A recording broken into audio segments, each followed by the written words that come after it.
బాలు గదిలోకి వచ్చేసరికి మీనా పడుకుని ఉంటుంది. ఇదేంటి ఈ పూలగంప సత్యభామలాగా ఫోజు పెట్టి పడుకో ఉంది అనైతే అనుకుంటూ, "ఓయ్ పూలగంప ఏమైంది అలా ఉన్నావు? అలా పడుకో ఉన్నావు" అనైతే అంటూ ఉంటే, "ఏమైందా? నువ్వు చేసిన ఘనకార్యం వల్లనే" అనైతే చెప్తూ ఉంటుంది. "నేనేం చేశాను" అనైతే అంటూ ఉంటే, "ఏం చేస్తావు? ఫుల్లుగా మందు తాగుతావు. వీలైతే మందిని కొడతావు. ఆ తర్వాత వచ్చే పరిణామాలు ఎలా ఉంటాయో నువ్వు అర్థం చేసుకోవు కదా!" ఇప్పుడేమో ఆ ఇంటి ఓనర్ గాడిని కొట్టావు. వాళ్ళిప్పుడు మా ఇంటి మీదకొచ్చి ఏ నిర్ణయం తీసుకుంటారు, ఏం సమస్యలు సృష్టిస్తారు ఏమోని భయంగా ఉంది అనైతే అంటూ ఉంటే, "పూలకంప నాకు నిజంగానే మీ ఇంటి ఓనర్ అని నాకు తెలీదు. లేకుంటే నేనెందుకు కొడతాను?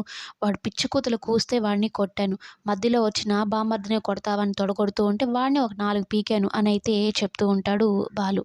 "ఇక నువ్వంతే అందరిని కావాలని ఇలా చేస్తావు. ఇప్పుడు మా నాన్న పరువంతా పోయింది. మా ఇంటి పరువంతా పోయింది" అనైతే చెప్తూ ఉంటే, "ఇదే మాట నేను గజాన్ని కొట్టినప్పుడు ఎందుకనలేదు?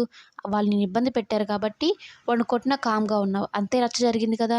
మరి ఇప్పుడు మిమ్మల్ని ఇదేం అనలేదన్నట్టు నువ్వు అనుకుంటున్నావు కదా!" అనైతే అంటూ ఉంటే, "నేను అలా అని చెప్పడం లేదు.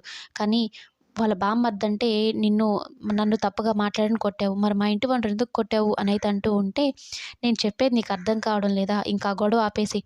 ఇంకింత ఈ గయ్యాళి గంప నోరేసుకొని నా మీద పడబాకు. మా నాన్న అక్కడేదో జరిగిందని చెప్పని డల్‌గా ఉన్నాడు. అందులో నా కోడలేదో మూతి ముడుచుకొని కూర్చుందని ఇంకా బాధపడుతున్నాడు. ఆయన ప్రేమగా మాట్లాడి ఆయనకేదో కాఫీ, టీలో ఇస్తే మా నాన్న సంతోషంగా ఉంటాడు" అనైతే చెప్తూ ఉంటే, "ఇలాంటి వాటికి మాత్రం తక్కువ లేదు. కమ్మంగా, కారంగా మాటలైతే చెప్పి పనులన్నీ జరిపిచ్చేసుకుంటావు" అనైతే చెప్తూ ఉంటే, ఇక బాలు వామ్మో! ఈ గయ్యాళి గంపనిచ్చిన పెళ్లి చేశారు. దీని ఫేస్‌లో ఎప్పుడు ఏ రియాక్షన్ ఉంటుందో అసలు అర్థం కాదు. మూడ్ కూడా ఎలా ఉంటుందో తెలీదు. ఎప్పుడు కోపంగా, చిరాగ్గా ఫేస్ పెట్టి ఉంటుంది. దీంతో నేను ఎలా వేగాలి స్వామి అనైతే అనుకుంటూ ఉంటాడు బాలు.